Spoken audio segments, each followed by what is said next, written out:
In a previous video, we looked at how to use the first two icons to load video into a project, and then how to cut up that video, how to break it into sections and delete those pieces that we don't want.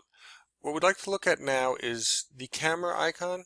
The camera icon is going to allow us to upload a picture, and we can put that anywhere in our video.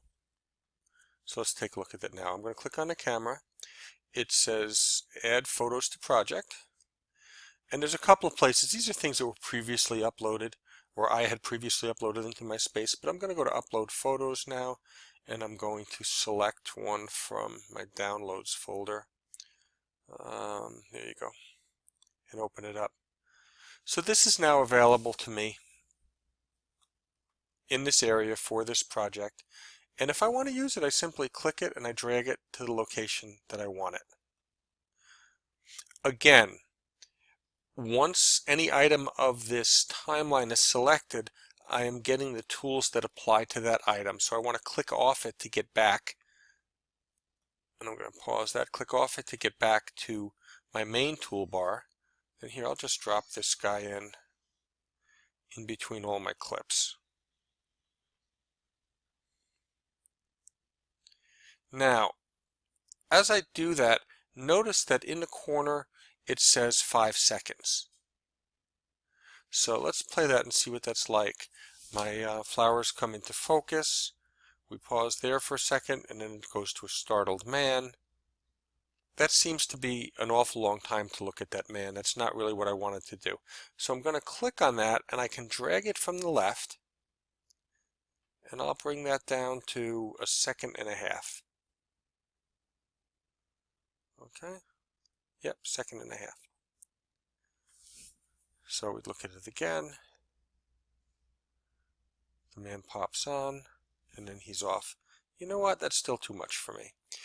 I'd like to be able to get in here and to edit this very finely, and I'm finding the pictures a little small. It's hard to work with them.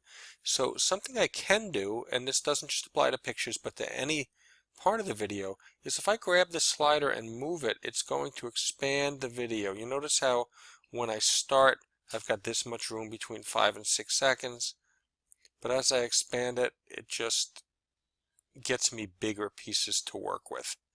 So I am going to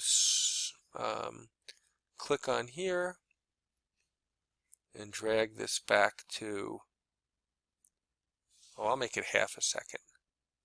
It's going to be very, very, very quick now. Let's try that again. So scroll up, comes into focus.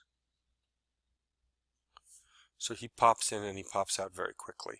And if I like that effect, I can go through the other pictures and I can do exactly the same thing. As a matter of fact, I think I can probably manage this without, there you go, without actually having to open up the timeline.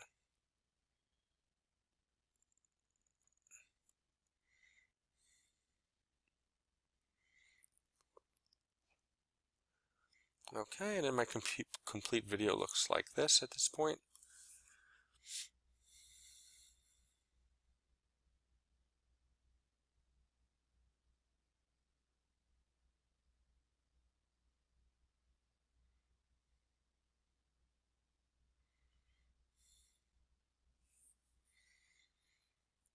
Okay, that's the basics of working with these pictures. It's really a very simple process and something that can be useful at times.